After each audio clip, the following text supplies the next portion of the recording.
ঘুরে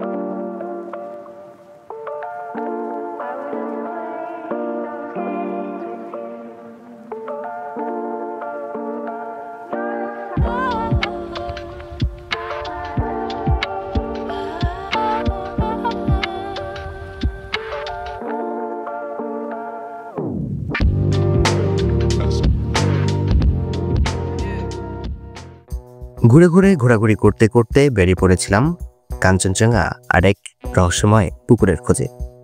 পাইনবনের আড়ালে লুকানো পবিত্র সে পুকুর, যা খোঁজ পেতেই কিনা পাড়ি দিতে হয় লম্বা এক পথ।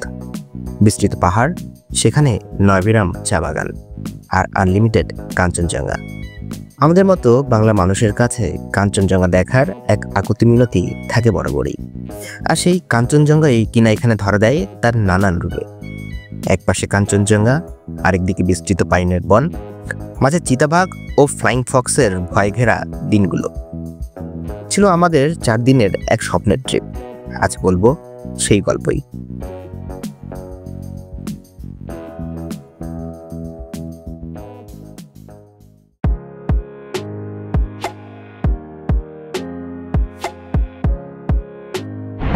আসসালামু আলাইকুম দেশবাসী। ঘুরে ঘুরে ঘোরাঘুরি করতে করতে আবারও বেরিয়ে পড়েছি বাংলার রূপ গিলতে। তবে এ যাত্রায় পূর্ব বাংলায় নয়, পশ্চিম বাংলায়। তবে চলুন যাওয়া যাক একই সাথে।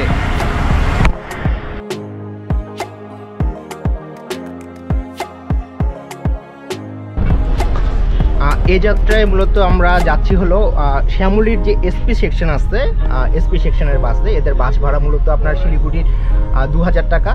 আর তারা ঢাকা থেকে বুড়িমারি পর্যন্ত যে বাসটা, এটা বিজনেস ক্লাস। যদিও বাসের বাইরের লোগো হলো হুন্দাইতে, কিন্তু অ্যাকচুয়ালি এটা একটা RM2 বাস, 2:1 সিট।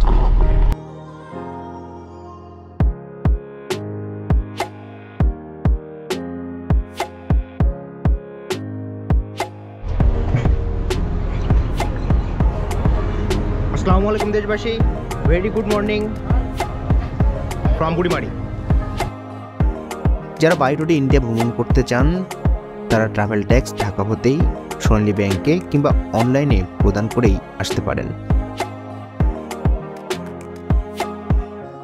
আমরা চলে আসছি বুড়িমারি, আল্লাহর রহমতে বেশ ভালোভাবেই। আমরা মূলত গতকালকে যাত্রা শুরু করেছিলাম আর কি আপনার কল্যাণপুর থেকে 7:30টায়, আর আজকে সকাল 7টায় এসে পৌঁছেছি মূলত বুড়িমারিতে।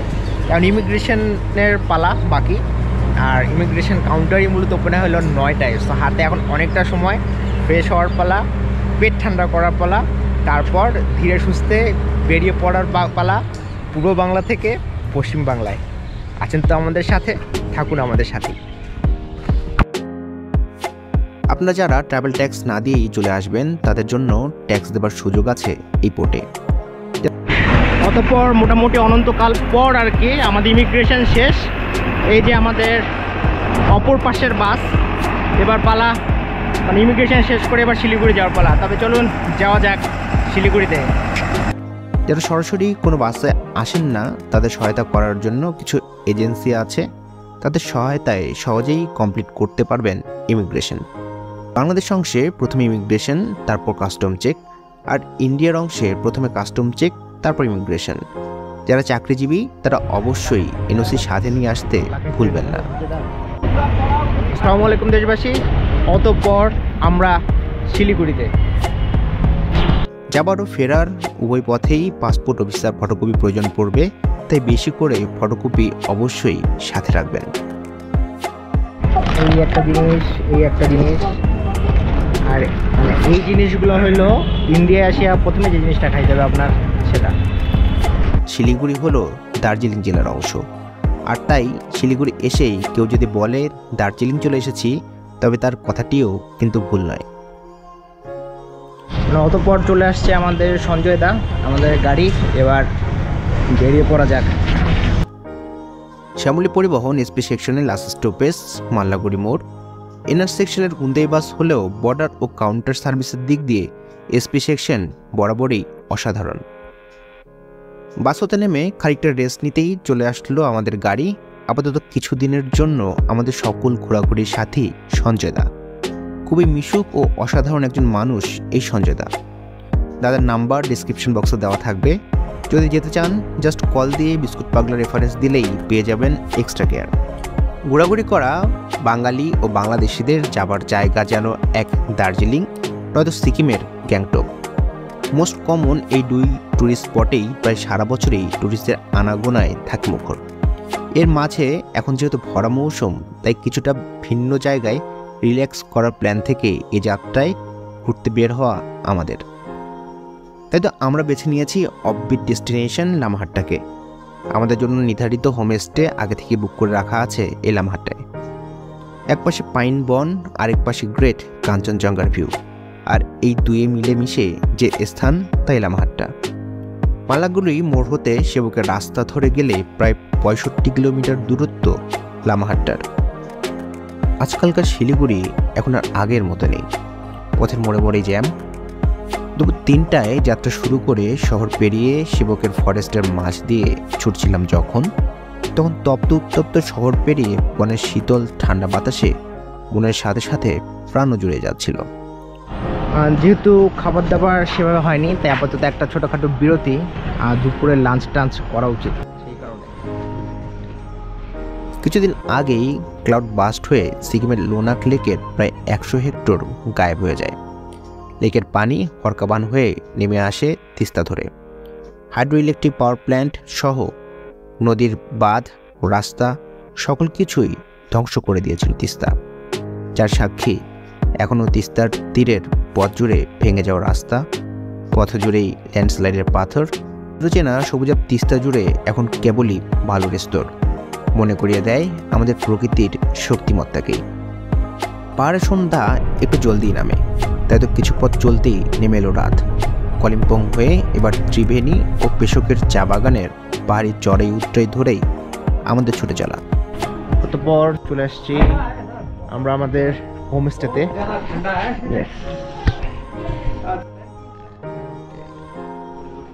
গতকাল সন্ধ্যায় বাসা হতে বেরিয়ে প্রায় 26 ঘন্টা জার্নি শেষে আমাদের হোমস্টেতে এসে পৌঁছালাম তখন সন্ধ্যা 7টা পার। চলে আসছি আমরা, এবার উপরে যাওয়ার পালা।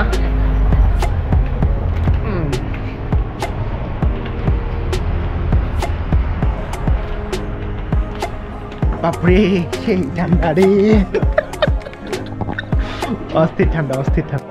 অফবিট ডেস্টিনেশন লামাহাট্টার অন্যতম সেরা হোমস্টে গ্রিন ভিউ হোমস্টে। এই হোমস্টেতেই আমাদের জন্য আগে থেকেই বরাদ্দ ছিল 3 তলার 2টো রুম। আচ্ছা, আগে রুমটা দেখাই আমাদের। এই হলো রুম, বেশ বড়ই রুম আছে।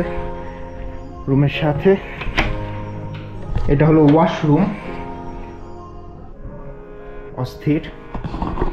আর এর সাথে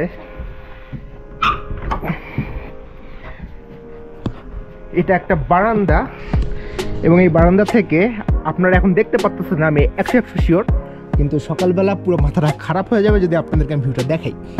এখানে আপনার মানে দূরের শহর জোনাকি আলোর মতো, মাথা নষ্ট অবস্থা। তো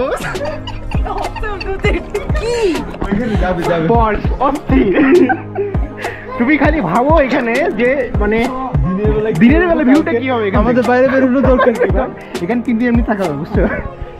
জাস্ট অস্থির অস্থির অস্থির অস্থির, মানে জাস্ট মাথা হ্যাং করা অবস্থা। একই রকম রুম দুইটাই।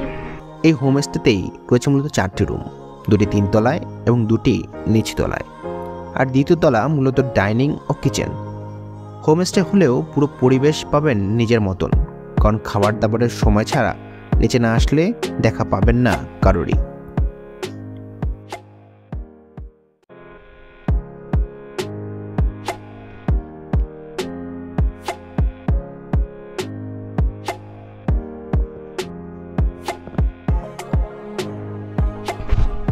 এটা মূলত আমাদের রুমস্টের যে আমার রুম সেটা, এখানে এরকম পাশাপাশি মূলত 2টো রুম আছে।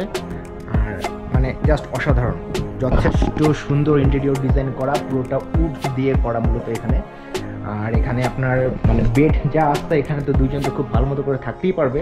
যদি কেউ চায় এখানেও থাকতে পারবে, ডিভাইন টাইপ এখানে আছে। এখানে এক্সট্রা সব কিছুই আছে। এখানে আপনার আয়না টায়না সবই আছে, দেখতে পাচ্ছেন। ড্রেসিং টেবিল, এখানে আপনার টি টেবিল আছে, সাইড টেবিল আছে, এখানে একটা আলমারি আছে, আর সব থেকে বড় কথা এখানে একটা সুন্দর ওয়াশরুম আছে, অনেক বড় গিজার আছে। এই যে গিজার, এইসব এলাকায় মূলত আপনার কি বলে এসির প্রয়োজন নেই, কিন্তু গিজারের প্রয়োজন আছে। সো গিজার অনেক ইম্পর্ট্যান্ট একটা জিনিস যদি লামাহাটা বা এই টাইপের এরিয়াতে আপনারা আসতে চান সেক্ষেত্রে। আর তার থেকে বড় কথা এখানে একটা বারান্দা আছে, এবং এই বারান্দা থেকে একটা অস্থির ভিউ আছে। যে অস্থির ভিউটা অবশ্যই এই মুহূর্তে আপনারা দেখতে পারবেন না, কারণ রাতের বেলা এখন অন্ধকার, আমার ক্যামেরা অত ভালো আসতেছে না। যদিও আমার ক্যামেরাটা গোপ্রো হিরো 10 ব্ল্যাক, বাট তারপর তার কিছু লিমিটেশন আছে, এবং এই লিমিটেশনের জন্য সেই আলোর মধ্যে অনেক কিছু সে ভিডিও দেখাতে পারলো। এখানে যে ছোটো ছোটো আলোগুলো আছে এগুলো দেখাতে পারছে না। পুরো পাহাড় জুড়ে আপনার কি বলবো যে আপনার জোনাকির মতো জাস্ট জ্বলতেছে দূরের সেই শহর।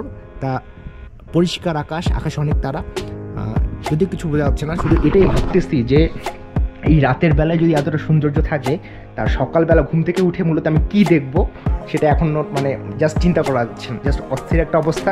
আপনাদেরকে মানে প্রথমেই আমি বলছিলাম যে অনেক জিজ্ঞেস মানে করছিল আমাকে যে আমি মূলত যাচ্ছি কোথায়।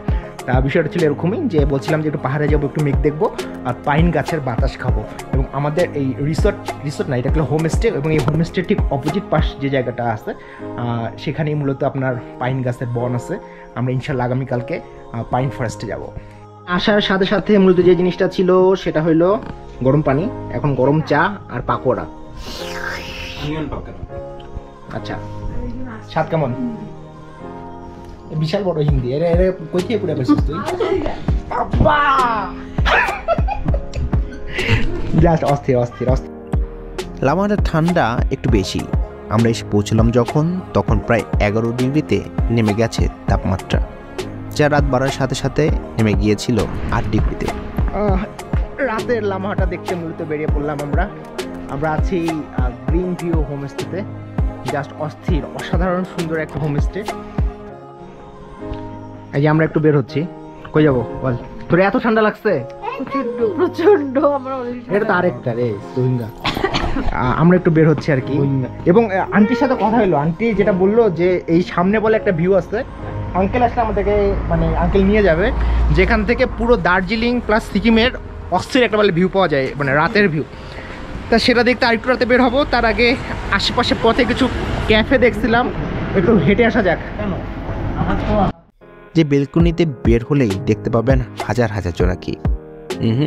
জোনাকি নয়, আসলে পশ্চিমের দার্জিলিং আর পূর্বের সিকিমের শহরগুলোতে জ্বলতে থাকা বিজলি বাতির আলো, সেই সাথে আকাশ ভরা কোটি তারা। আমাদের হোমস্টের পাশেই আছে এক ভিউ পয়েন্ট, সেখান থেকে একই সাথে দার্জিলিং থেকে নামচি কিংবা সাউথ সিকিম পুরোটাই দেখা যায়। অর্গানিক সবজি আছে, এবং এখানে অর্গানিক সবজি আর এখানে অর্গানিক শহর, কিন্তু দেখতে পারবেন না এখন আপনারা। আমরা দেখতে পাচ্ছি ও সেই ये यहाँ का सब्जी है, ये ऑर्गेनिक है। यहाँ का गाय का गोबर है ना, उससे करता है, यहाँ लगाता है। ये यहाँ आपका खेती है। ये राई का साग है, राई का साग। हाँ जी।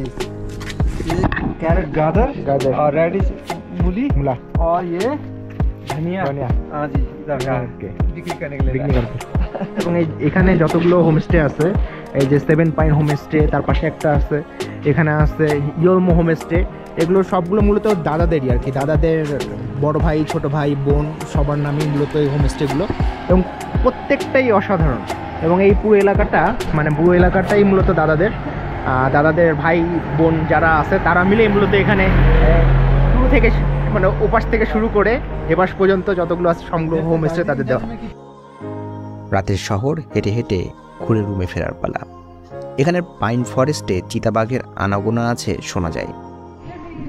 আমার ভুল হয়েছে, আমার মাফ করে দিয়েন। আমি পোলাপাইনদেরকে নিয়ে বের হয়েছিলাম যে ভাই চলে কোন নিচের দিকে নামি। তাই এখানে যে দাদারা ছিল তারা বললো যে আপনারা এখানেই থাকেন, নিচে নামিয়েন না, কারণ নিচে চিতা আসার সময় হয়েছে আর কি। মানে চিতাবাঘ, লিটারেলি ভাবেন চিতাবাঘের এখানে আনাগোনা আছে। এবং শুধু চিতাবাঘের আনাগোনা না, আমি যখন ফিরি আর কি, মানে আমরা যখন এখানে আসি আর কি, আসার সময় অলরেডি আমাদের যে গাড়ি, সেই গাড়ির সামনে একটা বিশাল লম্বা সাপ পড়ছিল। জানি না সাপটার কপালে কী হয়েছে আর কি। দাদাকে আমি বলছি দাদা সাপ, তারপরও গাড়িটা ঘুরাইতে হয়তো আমরা সাপের উপর দিয়ে চলে আসছি আর কি। সো ফিরতি মানে আসার সময় সাপের দেখা পাইছি, আর এখন মানে একটু হেঁটে একটু আগাইতে যাচ্ছিলাম, তা দাদাটা বললো সামনে চিতা আসার সময় হয়েছে। তা বোঝেন আমরা অ্যাকচুয়ালি কোন জায়গায় ঘুরতে আসছি। মূলত চিতার ভয় পেয়ে আমরা আবার ব্যাক করলাম ডেরায়। কত শখ ছিল আমরা ঘুরতে যাব, বেঙ্গলি ক্যাফে নামের ক্যাফে আছে, সেখানে আমরা চাচু কফি খাবো।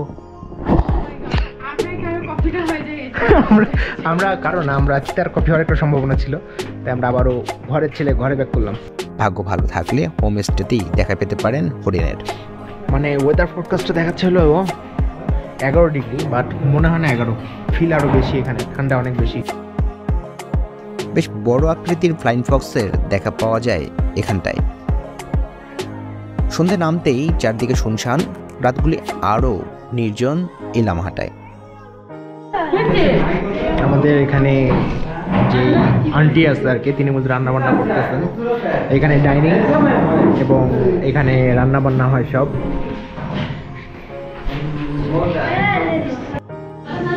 এখানে আসতে হলো ডাল, পাঁপড়, ভাত, হালাল মুরগি এবং মুরগির স্পেশাল আয়োজন করা হয়েছে। ওকে ওকে ওকে।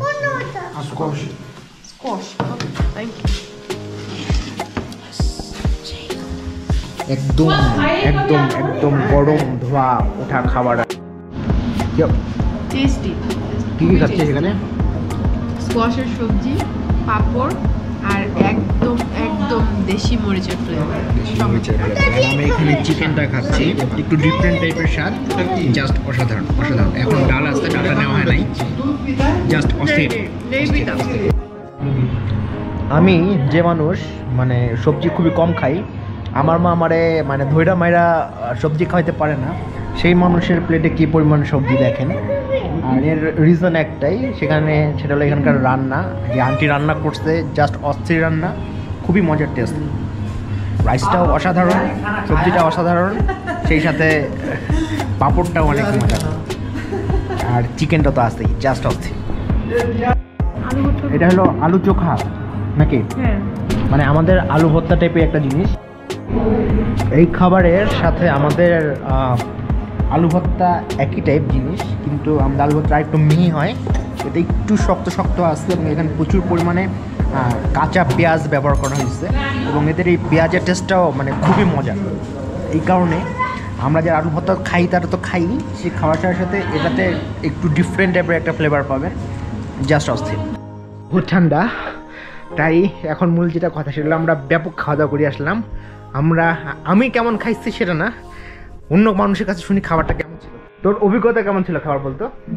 খুবই টেস্টি, মানে এক কথায় হচ্ছে একদম অন্যরকম খাবার, ফ্রেশ খাবার। স্কোয়াশের এই সবজি তো আমি এর আগে কখনো খাইনি, লাইফে ফার্স্ট, জীবনে প্রথম। খুবই টেস্টি ছিল, চিকেনটা একটু ডিফারেন্ট ছিল বাট ইট ওয়াজ টেস্টি। ডালটা তো খুবই মজা ছিল, আর সাথে ফ্রেশ পাঁপড় ভাজা। আর তার আগে যেটা আমাদেরকে আসার পর যেটা মিস ছিল অনিয়ন পাকোড়া, অনিয়ন পাকোড়াটা খুবই মজা ছিল, বাট চাটা আমার কাছে মানে ভালো জিনিস তো ভালো লাগবে না, কারণ এখানকার খাঁটি গরুর দুধের চা আর কি। না, চাটা আমার কাছে এতটা ভালো লাগে না, বাট অনিয়ন পাকোড়াটা। তবে হোমস্টের আঙ্কেল প্রথমেই বলে দিয়েছিলেন ভোর 5:40 মাঝেই উঠে পড়তে, কারণ 5:46 সূর্যোদয় আমাদের রুমের বেলকনি থেকেই যা কিনা দেখা যায়। সেই সূর্যোদয় যেন মিস না করি আর কি।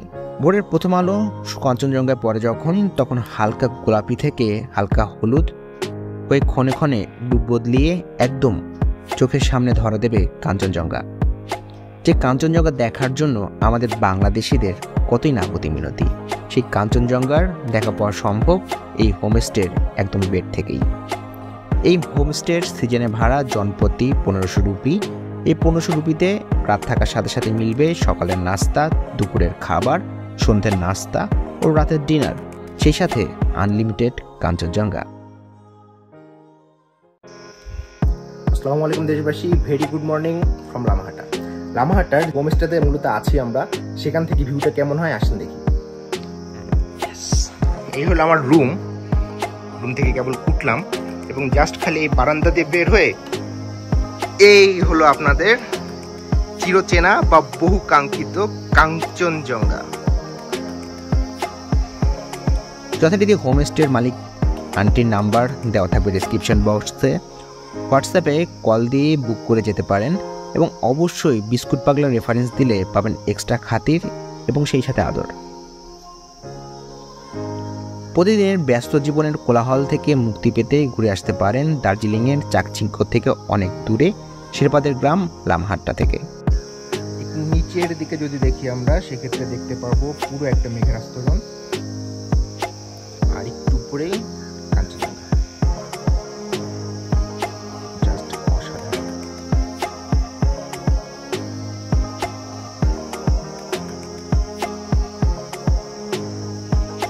5700 ফুট উচ্চতায় অবস্থিত এই গ্রামে তামাং, ভুটিয়া, ডুকপা ইত্যাদি পার্বত্য উপজাতির বাস।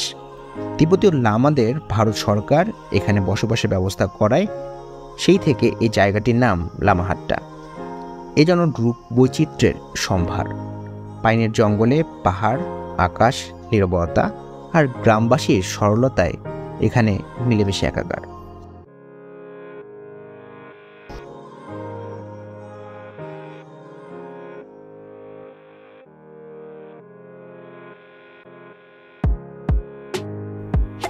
লামাহাট্টার প্রথম সকালে কাঞ্চনজঙ্ঘার অসাধারণ ভিউ সাথে গরম চা দিয়েই ব্যালকনিতে কাটিয়ে দিলাম আমরা। কি অবস্থা, অনুভূতি কেমন? এই অনুভূতি মানে বলার মতো না, কথা মানে ভাষায় বলা যাবে না। মানুষ কত দূর দূরান্তে যায়, হাউতাশা করে এই কাঞ্চনজঙ্ঘা দেখার জন্য। যদিও গোপ্রোতে নেওয়া এই ভিডিওটা, সো অতিরিক্ত ওয়াইড অ্যাঙ্গেলের কারণে আপনাদের কাছে একটু দূরে মনে হচ্ছে, কিন্তু আসলে এতটা দূরেও না কাঞ্চনজঙ্ঘা। জাস্ট অস্থির।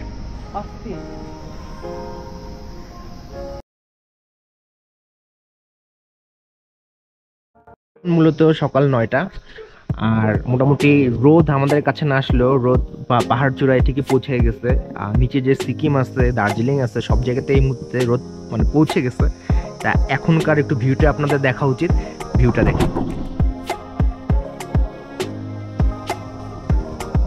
এই নিচে মানে এখানেও গাছ বেশ ভালোই গভীর আর কি, সুন্দর। নিচে দিয়ে একটা ট্রেল চলে গেছিল দিবা, মানে আমাদের হোমস্টের ঠিক নিচ দিয়ে, আর বারান্দা থেকে কাঞ্চনজঙ্ঘা।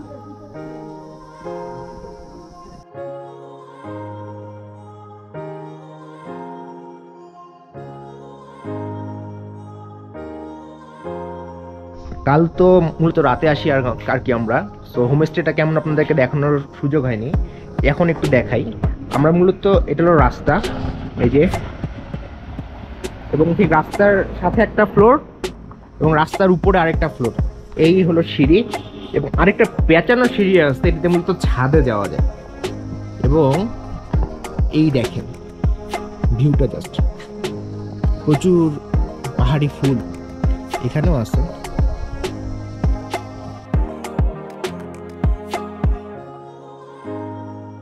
মূলত সকালের রাস্তায় একটু হাঁটতে বের হলাম, মানে এই যে ফুলটা দেখতে পাচ্ছেন কিনা জানি না, বেগুনি রঙের একটা ফুল আছে, তা রাতের বেলা ল্যাভেন্ডার।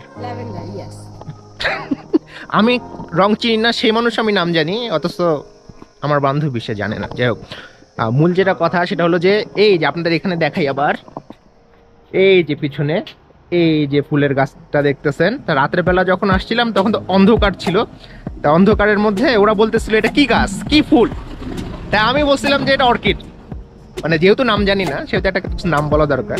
তো ওরা বলে কি আসলেই কি অর্কিড, অর্কিড তো এমন হয় না। তাই আমি বলছিলাম যে মনের অর্কিডই আসল অর্কিড। সো মন থেকে যদি আপনাদের কার একটু দেখাই, সামনে আর অনেকগুলো আছে, এই যে পুরো পিছনটা ভরা, মানে খুবই সুন্দর একটা জায়গা। আপনাদের একটু ভিউটা দেখাই, তাহলে বুঝতে পারবেন।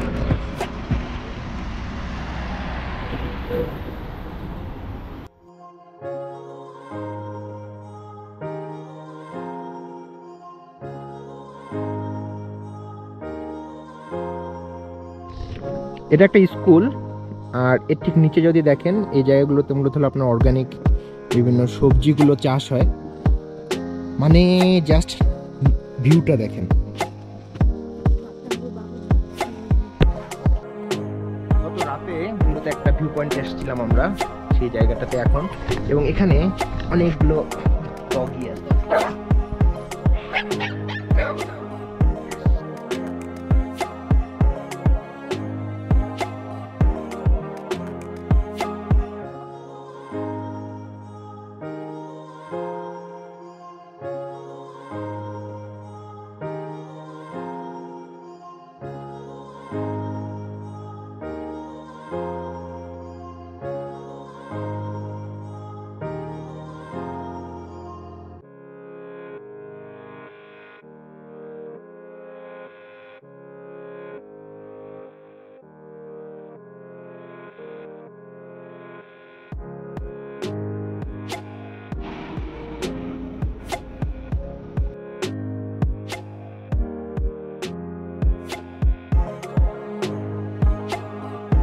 ফ্রেশ হয়ে সকালের নাস্তা করার পালা।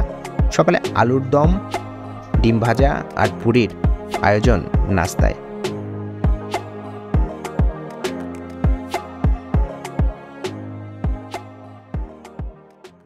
আজ মূলত লামাহাটায় প্রথম সকাল, আর এই প্রথম সকালে আমরা বেরিয়ে পড়তেছি আর কি আশপাশে যে সাইট সিইংগুলো আছে সেগুলো করার জন্য আর কি।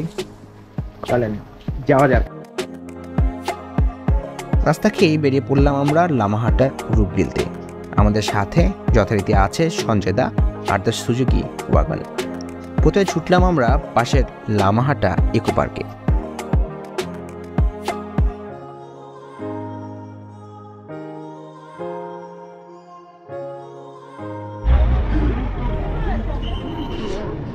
চলে আসছি মূলত লামাহাটা যে ইকো পার্কটা আছে ইকো পার্কের।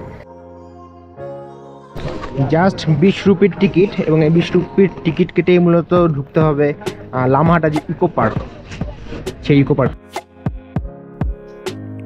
পাইনের জঙ্গলের ভিতরে গাছালি, পাহাড় আর অসংখ্য ফুলের অপরূপ সমারোহ এই পার্কে। মানে আমরা ঢুকবো লামাহাটা ইকো পার্কে, তার আগে এখানে একটা জিনিস আছে, এটা একটু পড়াশোনা করা দরকার। এটা হলো আপনার 1977 থেকে শুরু করে আপনার 2015 সাল পর্যন্ত এই বনে ঢুকে কে কিভাবে মারা গেছে সেটা। এই যে kill by tiger, timber mafia, kill by tiger. So রাতে যে আমরা ভয় পেয়েছিলাম বাঘে, এটা একদম মিথ্যা না। আর মানে সবার শেষেও যিনি মারা গেছেন সুরজিৎ মানহা, তিনি মূলত 2015 সালে মারা গেছে হাতি দ্বারা। তার আগে মানে ওঠার আগে একটু পড়া দরকার এটা। 2012 সাল থেকে সরকারি উদ্যোগের সাথে উপজাতিরা হাত মিলিয়ে যত্ন করে গড়ে তুলেছে এই পার্ক। পার্কের ভিতরেই আছে সুন্দর বসার জায়গা, সেটা ফটোপ্রেমিকদের আকর্ষণ করবেই। আর আছে একটি কাঠের ওয়াচ টাওয়ার, যতদূর চোখ যায় শুধুই চিরহরিৎ এর ঘন বন।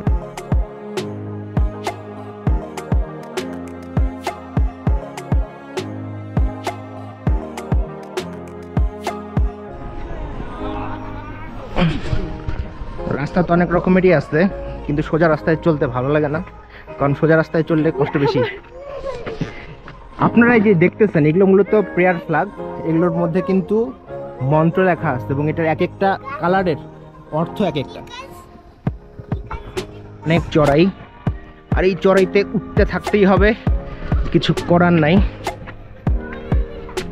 আজকে মোটামুটি 5-7 কেজি ওজন কমবে আই থিঙ্ক, কারণ উঠতেই আসি। পাশে কিন্তু খাদ। সুবিশাল পাইন গাছগুলো দম্ভের সাথে আকাশ ছুঁয়ে দাঁড়িয়ে আছে, আর তাদের সাথেই পাল্লা দিয়ে উঠতে থাকে নানান রঙে কাপড়ের পতাকা, যাকে বলা হয় মূলত প্রেয়ার ফ্ল্যাগ। স্থানীয় লোকেরা বিশ্বাস করেন এই পতাকার মধ্য দিয়ে প্রবাহিত বাতাস চারপাশের পরিবেশ ও মানুষের মনকে পবিত্র করে।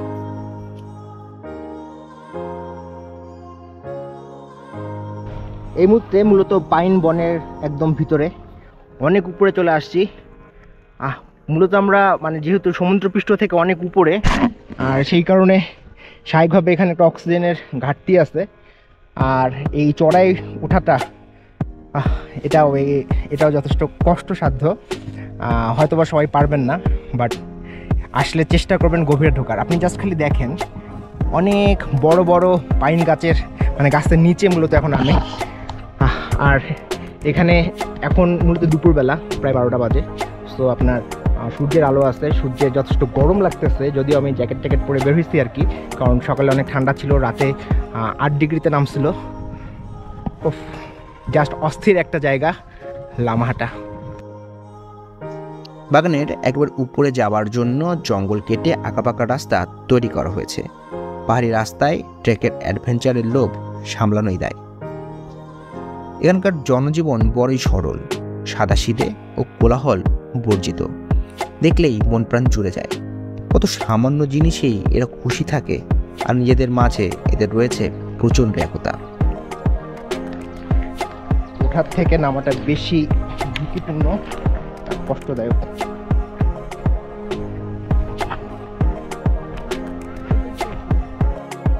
সবথেকে উপভোগ্য এখানকার সকাল ও রাতগুলি। মূলত সেই পুকুরে যাচ্ছি, আর পুকুরে যাওয়ার পথ হলো এটা। পাইন ফরেস্টের ভিতরেই পবিত্র লেকের অবস্থান, যদিও মাত্র 750 মিটারের পথ, কিন্তু খাড়া উঠতে গিয়ে দম যায় যায় দশা হয় অনেকেরই। গরমের চোটে খুলে ফেলছি, যতটুক যান যৌবন ছিল সব শেষ। বাবারে, মাথা নষ্ট অবস্থা। 750 মিটার ছিল, এখনো 270 মিটার বাকি। অলরেডি অবস্থা কাহিল। বারবার বলছে শর্টকাট নট এলাও, বাট কিছু করার নাই।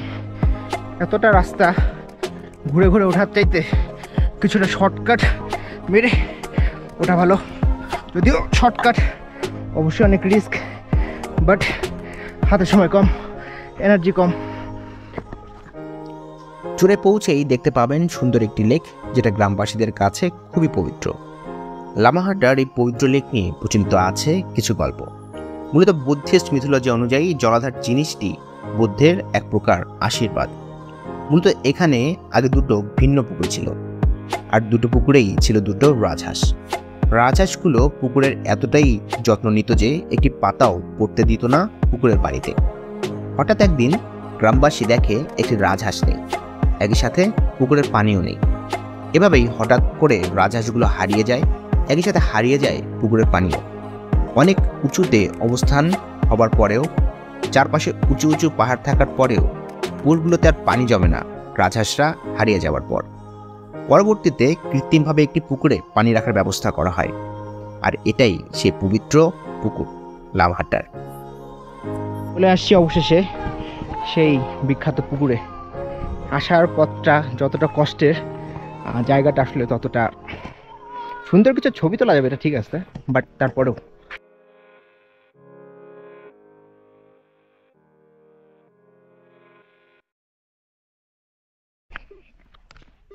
পন্ড ঘোরা শেষ। সোনার বাংলাদেশ, বাংলাদেশ না, এটা ইন্ডিয়া। এবার ফেরা যাক।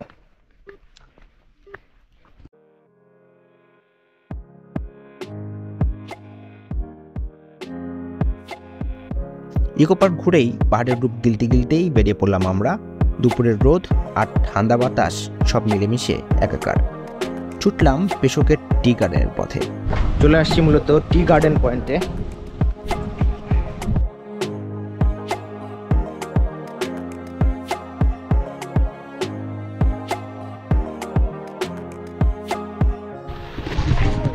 এই মুহূর্তে আমরা আছি মানে দার্জিলিং টি বলতে যেটা অনেক বেশি মানে পপুলার, দুটি পাতা একটি কুড়ির সেই দার্জিলিংয়ের বিখ্যাত দার্জিলিং টি এর গার্ডেনে। এই জায়গাগুলো কিছুটা রিস্ক, কারণ এগুলোতে সাপ থাকে। সো আপনারা চা বাগানে আসলে একটু সাবধান থাকবেন। সেটা কিন্তু শুধু বাংলাদেশের চা বাগানের ক্ষেত্রেও প্রযোজ্য, আর এই দার্জিলিং বলেন বা আপনার পশ্চিমবঙ্গ বলেন বা লামাহাটার চা বাগানের ক্ষেত্রেও কিন্তু এটা কিন্তু প্রযোজ্য। টি গার্ডেন ঘুরে আবারও পথ ধরা। এবার চলছি একটি রোমান্টিক জায়গার পথে। মানে মানুষ আসিয়া বানরেরও ছবি তোলে এখানে, কি যন্ত্রণা।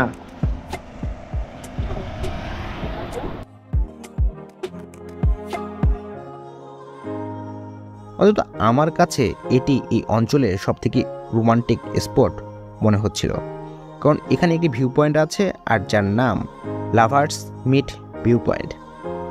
মূল গেটের মধ্যেই কথাটি লেখা। ধারণাটি চমৎকার, প্রেমিক যুগলযুগীরা এখানে নিজেদের দেখা করবে। এখানে যে দেখতেছেন, এখানে মূলত দুইটা নদী। এই পাশ থেকে যে নদীটা আসছে রঙ্গিত, আর এটা হলো আপনার সেই তিস্তা। এই তিস্তাতে এর আগে যতবার আসছি মূলত এদের তিস্তার পানি থাকে একদম স্বচ্ছ সবুজের মতো, কিন্তু আপনারা জানেন কিছুদিন আগে মূলত একটা ফ্লাড হয়, একটা ক্লাউড বাস্ট হওয়ার ফলে একটা লেক থাকে আর কি, সেই লেকটা ভেঙে যায় আর কি। ভেঙে তিস্তায় হরকা বান আসে, এবং হরকা বান আসার ফলে আপনার যেটা হয় আর কি, যে ড্যামগুলো ভেঙে যায়। আর এর ফলে আপনি যদি দেখেন তিস্তার অবস্থা মানে জাস্ট খালি মানে কাদা আর কাদা, খালি বালু আর বালু। আমাদেরই তিস্তা। জায়গাটির নামটিও অবশ্য রোমান্টিক, ত্রিবেণী। সহজ বাংলায় বলা হয় তিন বেণীর সমাহার।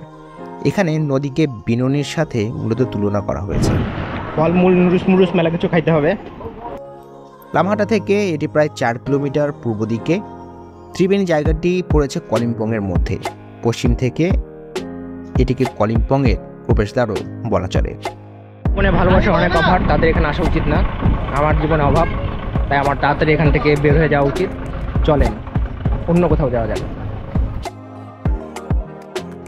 একদিকে সিকিম থেকে এসেছে তিস্তা, অন্যদিকে গভীর বন পেরিয়ে স্বচ্ছ জল নিয়ে এসেছে রঙ্গিত। কাঞ্চনজঙ্ঘার নিচে কাবরু পর্বতের একটি গ্লেসার বা উষ্ণ প্রস্রবণ থেকে রঙ্গিতের উৎপত্তি। এরা ত্রিবেণীতে মিলিত হয়ে ভাটিতে বয়ে গেছে তিস্তা নামে।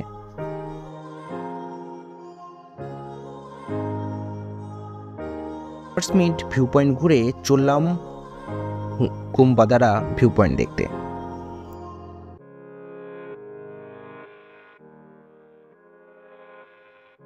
মানে কাঞ্চনজঙ্ঘা আজকে আমাদের পিছুই ছাড়তেছে না। আরেকটা ভিউ পয়েন্ট থেকে কাঞ্চনজঙ্ঘা দেখে আসেন।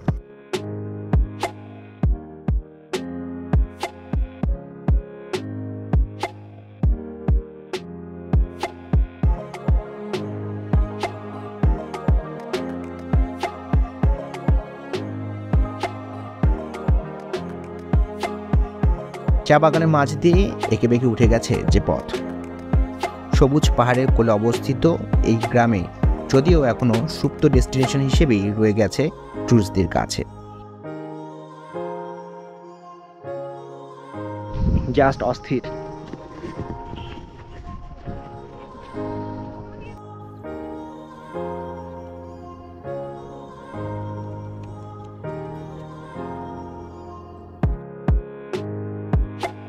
তাই বর্তমানে জনবহুল ট্যুরিস্ট স্পটগুলো এড়িয়ে চলা, নির্জন লোকেশনে ঘুরে বেড়ানোর প্রবণতা বেড়ে যাওয়ায় হয়তো অদূর ভবিষ্যতে তাকদাই হয়ে উঠবে এক পরিচিত ট্যুরিস্ট ডেস্টিনেশন।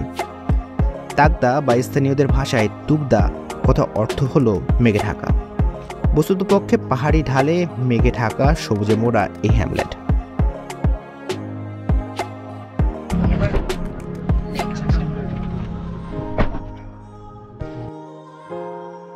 দার্জিলিং জেলার সুদৃশ্য চা বাগানগুলির সন্ধান মিলবে এই তাকদাতেই।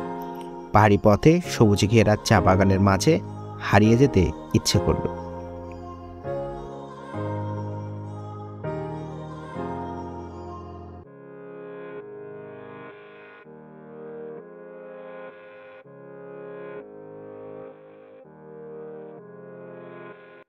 ঘোরাঘুরি শেষে আবারও হোমস্টেতে ফেরা।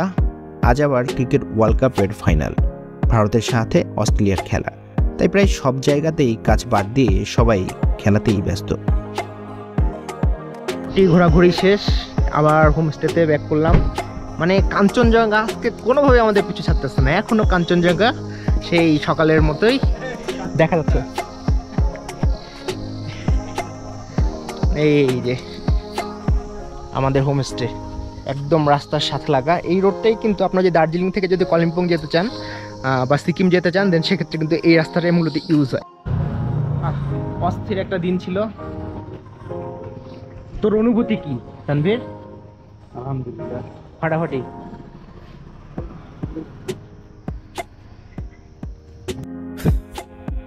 হোমস্টেতে ফিরে ভাত পাঁপড় সবজি ডিম ভুনা দিয়ে লাঞ্চ সেরে নিলাম। এরপর পালা খানিকটা বিশ্রামের।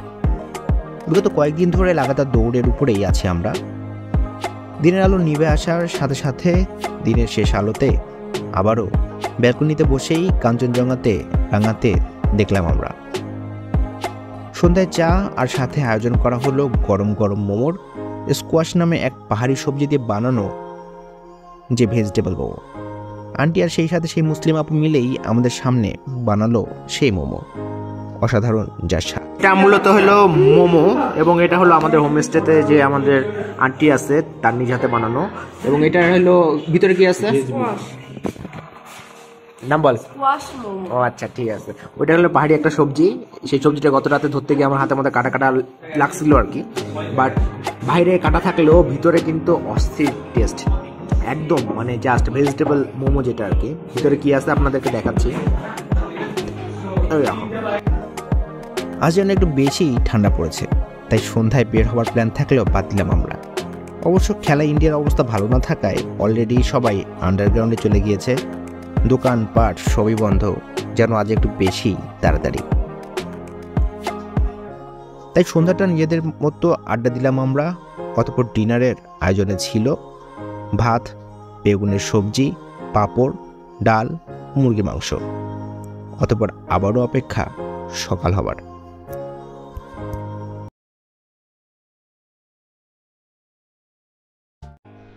আসসালামু আলাইকুম দেশবাসী, very good morning from Lamahatta. আজ মূলত দ্বিতীয় দিন আমাদের লামাহাটায়।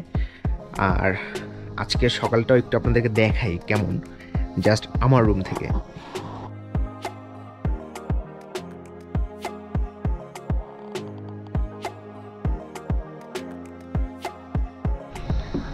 কিছুক্ষণ আগেও মানে আজ সকালেও কিন্তু এখানে হরিণের আনাগোনা ছিল আর কি, আমাদের ঠিক নিচে আর কি। আর রাস্তার এদিকে হরিণ টরিণ আসে, আর চিতাবাঘের একটা ব্যাপার আছে।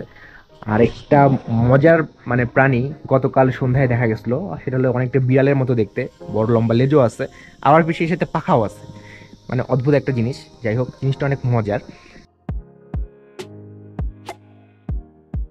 আপনার বলতে পারেন ওয়ান কাইন্ড অফ পুরি, বা ভিতরে কোনো পুর নাই। আর এটার মধ্যে জিরা দাও না, কালি জিরা দাও, কালি জিরা গুঁড়া করে দেওয়া নাকি আস্ত জিরা, জিরা এটার ভিতরে জিরা দেওয়া আছে। আর কালি জিরা এই আলুর দমে মূলত আছে। জাস্ট কি আল্লাহ জানে, আজওয়াইল বলে জিনিসটার নাম, যে জিনিসটা আছে আর কি ভিতরে দেওয়া। আপনাদের দেখাই, এই যে এখানে একদম ভিতরে দেওয়া আছে, খুবই মজা।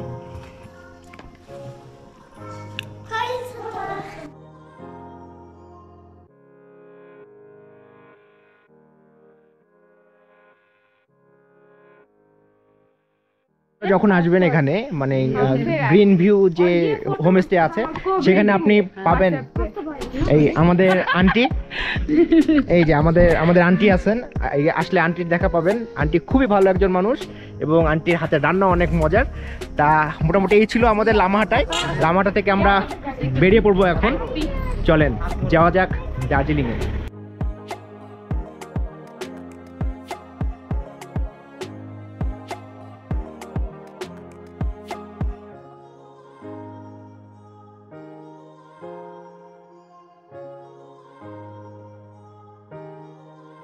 লামাহাটা থেকে বেরিয়ে পড়লাম আমরা। লামাহাটা থেকে দার্জিলিং মাত্র 19 কিলোমিটারের পথ। ঘুরে ফিরে পাহাড়ের চড়াই উতরাই পেরিয়েই মূলত ছুটছি আমরা। দার্জিলিং শহরের আগেই অবস্থান ঘুমের। এই ঘুম বিখ্যাত বেশ কিছু জিনিসের জন্য। এর মাঝে অন্যতম হলো ঘুমের টয় ট্রেন। দার্জিলিং হিমালয়ান রেলওয়ের ঘুম রেলওয়ে স্টেশন ভারতের সর্বোচ্চ রেলওয়ে স্টেশন। এটি প্রায় ৭,৪০৭ ফিট উচ্চতায় অবস্থিত। দার্জিলিং হিমালয়ান রেল ভারতের শিলিগুড়ি হতে দার্জিলিং শহরের মধ্যে চলাচলকারী একটি 2 ফুট অর্থাৎ ন্যারোগেজ রেল পরিষেবা। যদি চান এই টয় ট্রেনে জয়রাইড নিতে, তবে ডিজেল ইঞ্জিনে ১,০০০ রুপি আর স্টিম ইঞ্জিনে ১৫০০ রুপি খরচ পড়বে এই ভ্রমণে, যা কিনা অবশ্যই স্থান হিসেবে কিছুটা বেশি। চলে আসছি মূলত ঘুম মনস্ট্রিতে। ঘুমের আরেকটি বিখ্যাত টুরিস্ট স্পট হলো ঘুম মনেস্ট্রি। এই মনেস্ট্রিটি দার্জিলিং জেলার ঘুম শহরের সমুদ্রপৃষ্ঠ থেকে প্রায় ৮,০০০ ফুট উচ্চতায় অবস্থিত। এই মনেস্ট্রিটি তিব্বতীয় বৌদ্ধ ধর্মের গেলুক শাখার অনুবর্তী। মঠে বুদ্ধের একটি ১৫ ফুট উচ্চতার মূর্তি রয়েছে। মূলত ১৮৭৫ সালে লামা শেরাব এই মনেস্ট্রিটি স্থাপন করেন। এটি ঘুম শহরের 3টি মনেস্ট্রির মধ্যে সর্ববৃহৎ।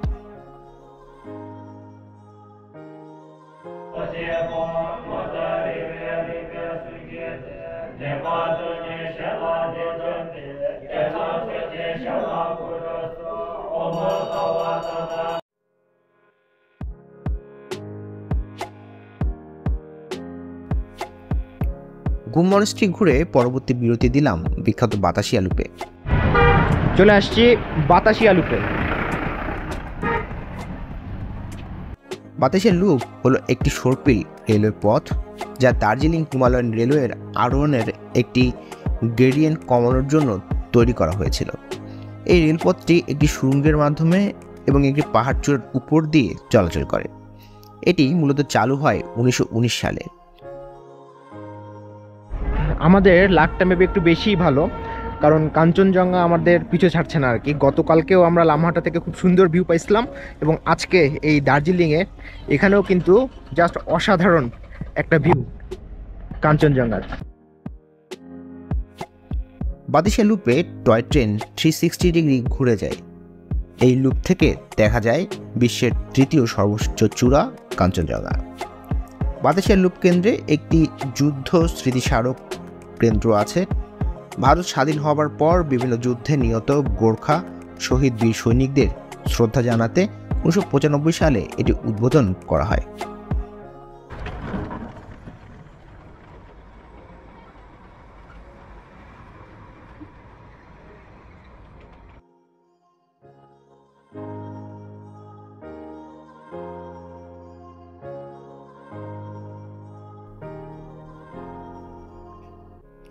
বাতাসের লুপ ঘুরে আঁকাবাঁকা পথ ধরে ছুটলাম আমরা দার্জিলিং শহরের পথে।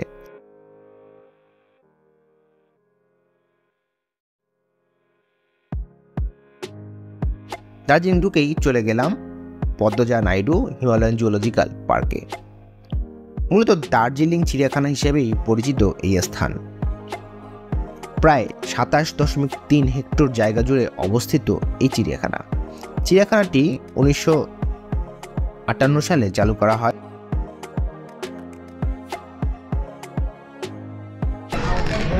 তোমরা যে ব্লগটা দেখতেছো তার জন্য 10 রুপি দিতে হয়েছে, তো একটু লাইক কমেন্ট করো ভাই। এখানে আছে গোড়াল, 7000 ফুট উচ্চতায় অবস্থানের কারণে ভারতের সর্বোচ্চ উচ্চতায় অবস্থিত চিড়িয়াখানা হিসেবে এটি প্রসিদ্ধ। চিড়িয়াখানাটিতে পাহাড়ি অঞ্চলের প্রাণী প্রজননের ব্যবস্থা রয়েছে।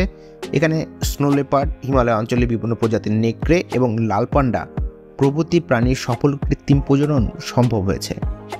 কতটা অসাধারণ করে সাজানো আর কি। আমাদের দেশের যে চিড়িয়াখানাগুলো আছে এগুলো তো মূলত সব খাঁচায় বন্দি, জেলখানা টাইপ একটা ব্যাপার, কিন্তু এখানে সব কিছু যদি দেখেন একটু খোলামেলা, মানে জেলখানা ভাবটা এখানে নাই, একটা উন্মুক্ত পরিবেশে তারা আছে।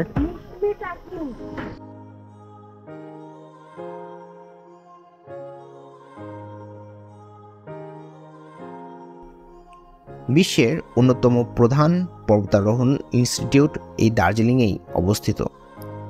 দার্জিলিং চিড়িয়াখানার সাথে একই স্থানে অবস্থিত হওয়ায় আমরা চিড়িয়াখানা দেখতে দেখতে একসময় পৌঁছে গেলাম মূল ভবনের সম্মুখে। 1953 খ্রিস্টাব্দের 29 মে তেনজিং নোরগে এবং এলমন্ড হিলারি মাউন্ট এভারেস্ট বিজয় করেন। এরপর 1954 সালের 4 নভেম্বর ভারতের দার্জিলিংয়ে এই পর্বতারোহণকে জনপ্রিয় করতে প্রতিষ্ঠিত হয় হিমালয়ান মাউন্টেনিয়ারিং ইনস্টিটিউট। ভারতের প্রথম প্রধানমন্ত্রী জওহরলাল নেহেরুর উদ্যোগে এবং বাংলার মুখ্যমন্ত্রী বিধানচন্দ্র রায়ের তত্ত্বাবধানে মূলত প্রতিষ্ঠা পায় এই ইনস্টিটিউট, যার প্রথম প্রশিক্ষক এবং পরিচালক ছিলেন তেনজিং নোরগে। অ্যাক্টিভিটিস আছে এখানে, আপনারা যদি চান জি প্ল্যানিং করতে পারবেন, অবস্টাকল অ্যাক্টিভিটি আছে, সব ধরনের আছে। গ্রুপ ওয়াইজও করতে পারবেন, একা একাও করতে পারবেন। এখানে তোমরা কি তাহাকে চিনিতে পাও, দেখিতে পাও?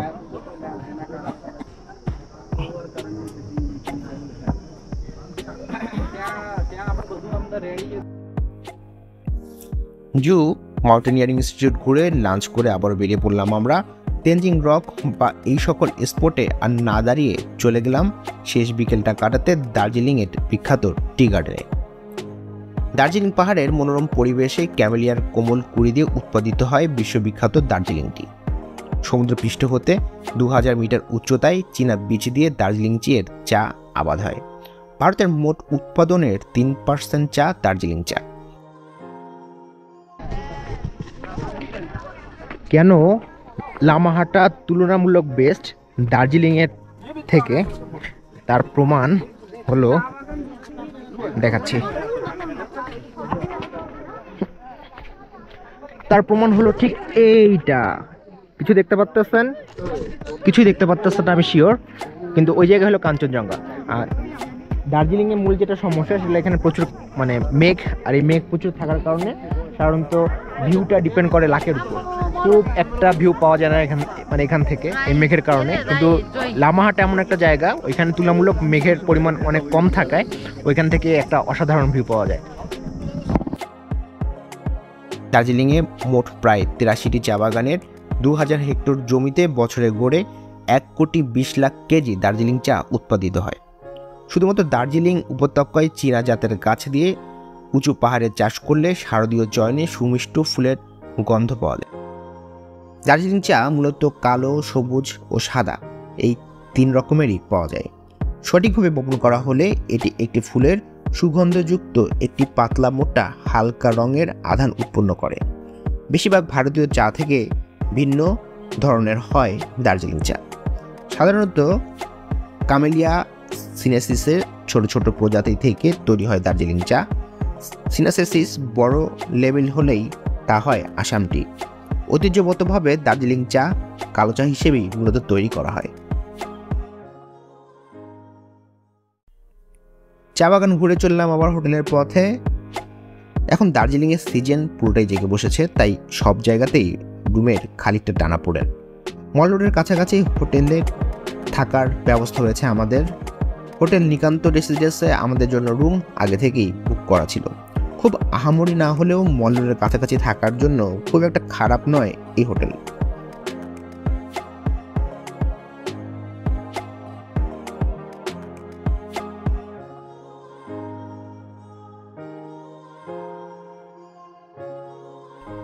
দার্জিলিং আসলেই মাস্ট ভিজিট প্লেসগুলোর মধ্যে একটি হলো গ্লেনারি বেকারি। গরম কফির সাথে ফ্রেন্ডস অ্যান্ড ফ্যামিলি নিয়ে আড্ডা দেবার জন্য অস্থির এক জায়গা এই বেকারি। রাতের দার্জিলিং ঘুরতে ঘুরতে এবার পালা সকাল হবার।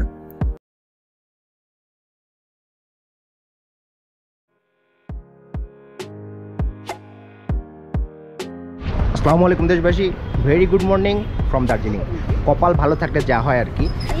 এদিকে আমি, আর ঠিক আমার অপোজিট পাশে আবারও কাঞ্চনজঙ্ঘা। দার্জিলিংয়ে দ্বিতীয় সকাল আমাদের। ঘোরাঘুরি দৌড়ঝাঁপের মাঝেই জাস্ট রিল্যাক্স রাখতেই রাখা আজকে এই দিনটি। আমাদের গাড়ি ড্রাইভার সঞ্জয় দা অনেকদিন হলো বাড়িতে যায় না, আর তাই আছে তার ছুটি। আজকে মূলত আমাদের খুব বেশি প্ল্যান নাই, কারণ আমরা গতকালকে ঘুরতে ঘুরতে আসছি। আমরা মূলত আজকে রিল্যাক্সের জন্য জাস্ট একটু রিল্যাক্স করব, ঘোরাঘুরি করব, শহরটা দেখব, এই কারণে মূলত আমাদের মানে আজকের দিনটা রাখা। আজ মূলত দিনটি আমরা বরাদ্দ রেখেছি দার্জিলিংয়ের বিখ্যাত রূপে আর শপিংয়ের জন্য। সেই 100 বছরের পুরনো দার্জিলিং শহর, এখানকার ম্যাক্সিমাম স্থাপনা যেগুলো আছে আর কি, এগুলো সবগুলোই মানে 100 বছরেরও বেশি পুরনো। এখানে যেই হোটেলগুলো আছে সামনে দেখবেন আরও। দার্জিলিং যদি চান হালাল খাবার খেতে তবে চলে যেতে পারেন জামে মসজিদ কমপ্লেক্সের কাছে। ওখানে আছে বেশ কিছু মুসলিম হোটেল, গরুর মাংস সহ আর নানান রকমের হালাল খাবার পাবেন সেখানেই।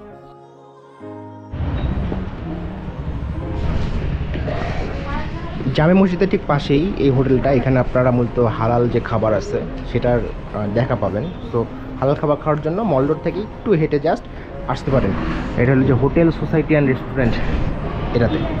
সকালে উঠেই মূলত ভুড়িভোজ করে হাঁটা ধরলাম বাস স্ট্যান্ডের। যেহেতু সঞ্জয় দাকে আজ ছুটি দিয়েছি আমরা, আর তাই আজ আমরা ঘুরবো দার্জিলিংয়ের পাবলিক ট্রান্সপোর্ট ব্যবহার করি। কি ঝুলতেছে এগুলো? এগুলো হলো ঝুলতেছে সেই জিনিসটা যে জিনিসটা খাওয়া যাবে না। গত কয়েকদিন তো মানে একদম রিজার্ভ গাড়ি নিয়ে ঘোরাঘুরি করছি আমরা, তা আজকে একটু শহরটা দেখতে চাই, আর এই কারণে পাবলিক ট্রান্সপোর্ট ইউজ করার একটা ইচ্ছা আছে। জানি না শেষ পর্যন্ত ইউজ করতে পারবো কিনা, কিন্তু আগাই দেখি। বাস স্ট্যান্ড আছে, বাসগুলো কই যায় খোঁজ খবর নেই। প্রথমেই পায়ে পায়ে নেমে আসলাম লেবংকাট রোডে। সেখান থেকে শেয়ার ট্যাক্সিতে মাত্র জনপ্রতি 15 টাকায় পৌঁছে গেলাম সিংমারি নর্থ পয়েন্টে। মাত্র 15 রুপিতে আর কি শেয়ার যে ট্যাক্সি বলতে পারেন সেটা। সিংমারিতে আসলাম, আর এখানে একটা রোপওয়ে আছে, যাওয়া উচিত। চলেন যে সেন্ট জোসেফ কলেজের কাছে। কলেজের উল্টো দিকে একটি খাড়া সিঁড়ি উঠে গেছে উপরে। 25 থেকে 30টা ধাপ। উঠে বাদিকে একটু এগোলেই চোখে পড়বে রোপওয়ে ঢোকার গেট, যার পোশাকি নাম রাঙ্গিত ভ্যালি প্যাসেঞ্জার কেবল কার। এর পাশেই মূলত টিকিট কাউন্টার। যদি চান রোপে উঠতে, তবে সকাল সকাল বেরিয়ে পড়তে হবে আপনাকে। সাত সকালেই বেরিয়ে পড়েও লম্বা লাইনের পাল্লায় আমরা। বিশাল লম্বা লাইন রোপওয়ের টিকিটের।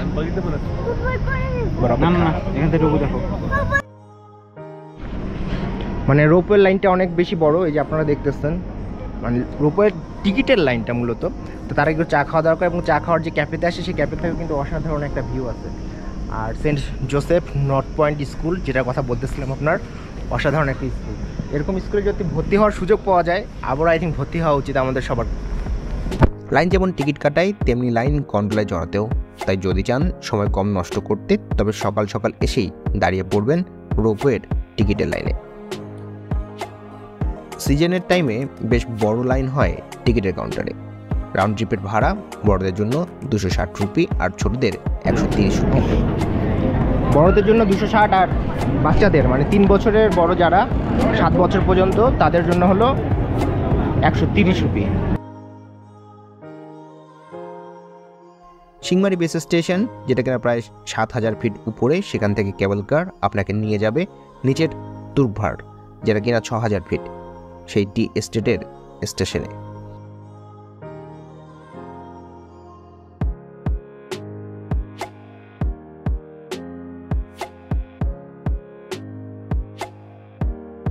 এই 2.5 কিলোমিটার যাত্রাপথে সময় লাগবে প্রায় 15 মিনিট। এখানে নেমে কিছুটা সময় কাটানো যায়, ঘোরা যায় চা বাগানে, চাইলে টি প্রসেসিং দেখার গাইড ট্যুরেও নিতে পারেন, অথবা বেঞ্চে বসে উপভোগ করতে পারে রাঙ্গিত ভ্যালির অপার সৌন্দর্য। আর যদি ইচ্ছে করে, তবে পাশেই একটি বাড়ির ছাদে ক্যাফেটেরিয়া আছে, সেখানে গিয়ে চা, কফি বা মোমো খেয়ে দেখতে পারেন। তবে ভুলেও চায়ের প্যাকেট কিনবেন না এখানে। আর যদি তুকভারে নামতে না চান, তাহলেও চলবে। বসে থাকুন কেবল কারে, 5 মিনিট হোল্ডের পর এই গন্ডোলাই আপনাকে ফিরিয়ে নিয়ে যাবে সিংমারি বেস স্টেশনে। এই কেবল কারে চড়ার কিন্তু বেশ অন্যরকম একটা মজা আছে। বেস স্টেশন থেকে চলা শুরু করে গন্ডোলা আপনাকে নিয়ে হঠাৎ করে ঝুলে পড়বে রাঙ্গিত ভ্যালির উপরে। প্রায় 100 ফিট নিচে পাহাড়ের ডালে চা বাগান, বাঁশের ঝাড়, জঙ্গলের উপর দিয়ে ঝুলে ঝুলে কিন্তু ধীর গতিতে যেতে থাকবে তুকভারের দিকে। প্রথম একটু ভয় লাগতে পারে, তবে দার্জিলিংয়ের 360 ডিগ্রি প্যানোরামিক ভিউ সেই ভয়কে জয় করবে। আর যদি আকাশ পরিষ্কার থাকে, তাহলে তো কথাই নেই। দূরে চোখ পড়বে কাঞ্চনজঙ্ঘার বরফাবৃত শৃঙ্গরাজি, চারপাশে রুদ্রশ্বাস দৃশ্য। ফিরে আসা গন্ডোলা নিচে চা বাগানের কাজের ফাঁকে ব্যস্ত থাকা মানুষদের দেখতে দেখতে পৌঁছে যাবেন তুকভারে। সিজনের সময় সকাল 10টা হতে 2টা পর্যন্ত টিকিট কাউন্টার খোলা থাকে। অফ সিজনে মানে বর্ষা ও শীতকালে 10টা থেকে 4টে পর্যন্ত এই পরিষেবা পাওয়া যায়। প্রতি মাসের 19 তারিখ এই পরিষেবা বন্ধ থাকে রক্ষণাবেক্ষণের জন্য। যাই হোক, নামলাম আর কি মূলত। আর এখানে খুব বেশি সময় থাকবো না, কারণ আজকে আমাদের শিডিউল একটু টাইট, একটু শহরের ভিতরে ঘোরাঘুরি করবো, একটা কাজ কাম আছে, এই কারণে।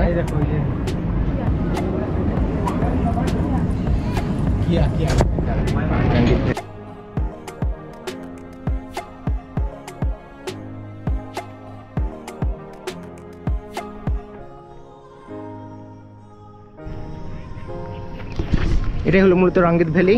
রোপওয়েতে যদি চড়েন, সেক্ষেত্রে এসে নামবেন এখানেই। সুন্দর জায়গা।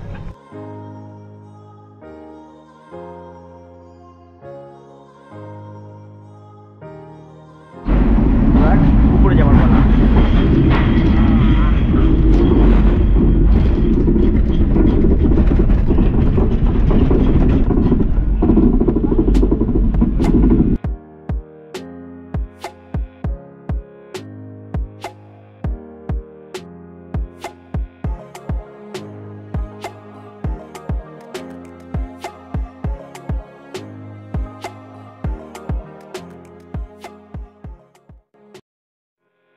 রোপে ঘুরে আবার পাবলিক ট্রান্সপোর্ট ব্যবহার করে মাত্র 15 রুপিতেই ফিরে আসলাম বাস স্ট্যান্ডে। এবার পালা মহাকাল মার্কেট খুঁজে ফেরার। যদি কম দামে সেরা সব জিনিস কিনতে চান এই দার্জিলিংয়ে, তবে বিকল্প নেই মহাকাল মার্কেটের। তবে অনেকটাই আমাদের দেশের মাতৃভাণ্ডারের মতো মহাকাল দিয়ে ভরা পুরো দার্জিলিং।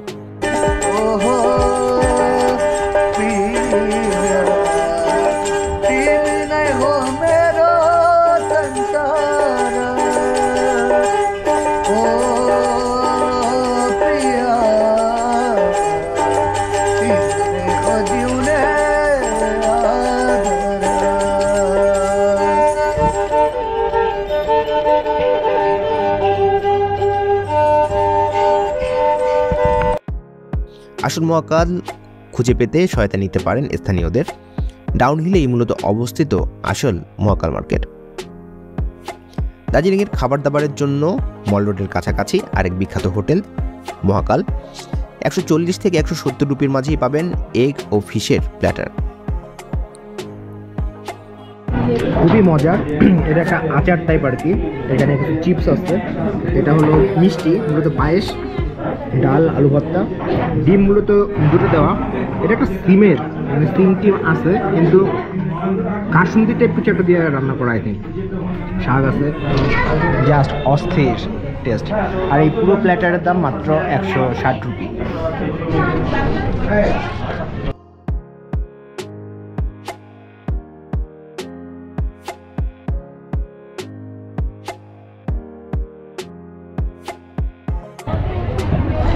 আপনারা যারা টুকটাক কেনাকাটা করতে চান তারা আসতে পারেন এখানে। রিলায়েন্স স্মার্ট বাজার আছে আর কি মূলত দার্জিলিংয়ে। এটা হলো আপনার এই বিগ বাজার টাইপ জিনিস। এখানে সব জিনিস আপনার চকলেট থেকে শুরু করে সব কিছু পাবেন। সেই সাথে এখানে ট্রেন্ডস টাইপ টুকটাক কিছু ব্র্যান্ডের শোরুম আছে, এডিডাসের শোরুম আছে, উডল্যান্ডের শোরুম আছে। সো মানে টুকটাক প্রয়োজনীয় যে কেনাকাটাগুলো সেগুলো কিন্তু আপনি দার্জিলিং থেকে করতে পারবেন। কিন্তু যারা অনেক বেশি কেনাকাটা করার ইচ্ছা থাকে তাদের মূলত দার্জিলিংয়ের সেই কেনাকাটা করার প্ল্যানটা না রাখে ভালো। তার রাতের দার্জিলিং কেমন আসেন দেখি। দার্জিলিংয়ে আছে রিলায়েন্স স্মার্টের মতো সুপার শপ, আছে বেশ কিছু ব্র্যান্ডের দোকানও, তাই টুকটাক শপিং করে ফেলতে পারেন সেখানেই। তবে যদি শপিংটাই হয় মুখ্য আপনাদের কাছে, তবে দার্জিলিং না গিয়ে যাওয়া উচিত কলকাতায়।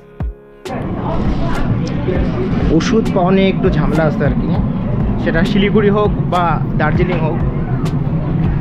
কিছু কিছু ওষুধ যেটা খুঁজে আসলে কোনো জায়গাতেই পাচ্ছি না। মানে আমাদের দেশের মধ্যে আসলে তো অ্যাভেলেবেল অন্য কোথাও মনে হয় না ওষুধ, সব ধরনের ওষুধ আর কি।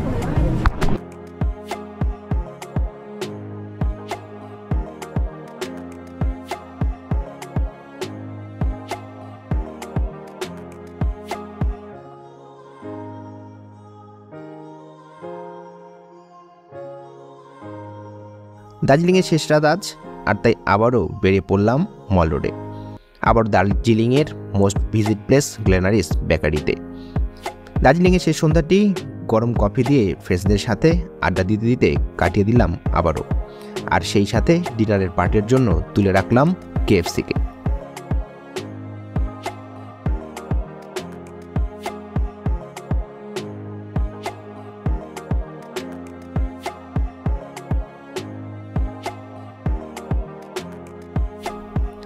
রুমে ফিরে ব্যাগ বস্তা গুছিয়ে ফেলা, ভোর হতেই যে আমরা বেরিয়ে পড়ব দেশের পথে।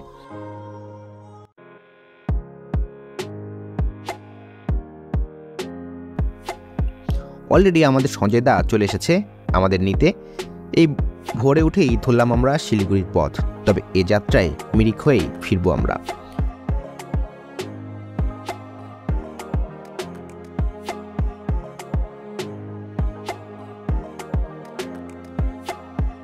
পথে বিরতি দিলাম সুখিয়া ভিউ পয়েন্টে।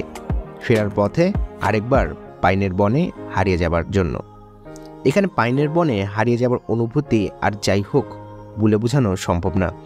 আর তাই সময় করে বেরিয়ে পড়ুন লামাহাটা দার্জিলিং হয়ে এই মিরিকের পথে।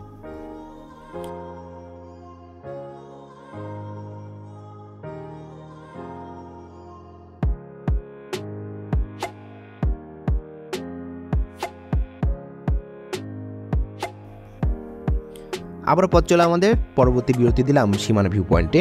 মূলত ভারত ও নেপালের বর্ডার এই সীমানা ভিউ পয়েন্ট। দূরে নেপালের অসাধারণ এক ভিউ পাওয়া যায় এই স্থান থেকেই। আমরা এখন যে ভিউ পয়েন্টে আছি এটা মূলত আপনার সীমানা ভিউ পয়েন্ট, আর এর ঠিক অপোজিট পাশটা হলো নেপাল। আসেন একটু নেপাল দেখি আমরা। হ্যাঁ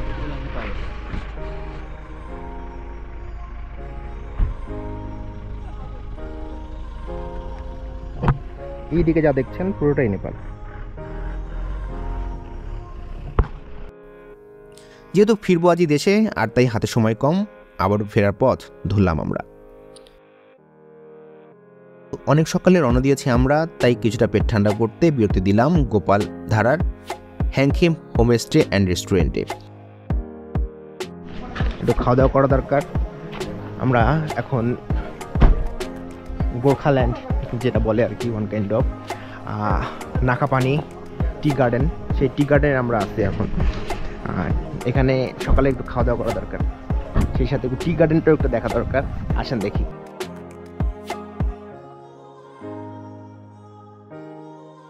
অসাধারণ স্বাদের তাদের রুটি, সাথে ডিম আর সবজি।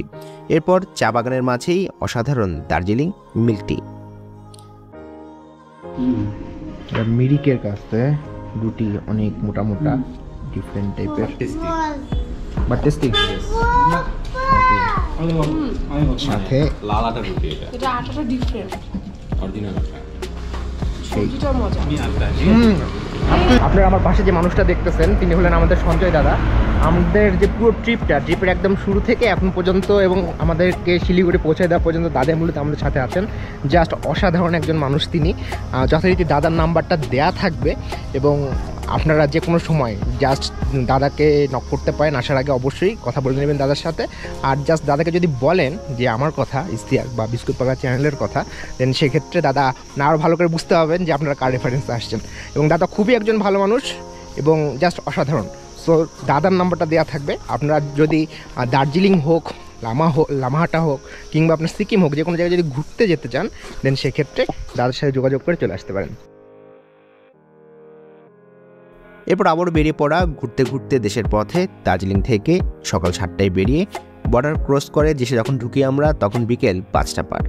আর এরই সাথে শেষ আমাদের 4 পর্বের অসাধারণ এক সিরিজ, লেটার ফ্রম নর্থের। দেশবাসী, ট্যুরে যান, ট্রেকিংয়ে যান, যেখানে মন চায় যান, যেভাবে মন চায় যান, কিন্তু প্রকৃতি ও পরিবেশের ক্ষতি হয় এমন কিছুই করবেন না প্লিজ। সময় পেলেই বেরিয়ে পড়ুন, ঘুরতে থাকুন, জানতে থাকুন, জানাতে থাকুন। Keep roaming.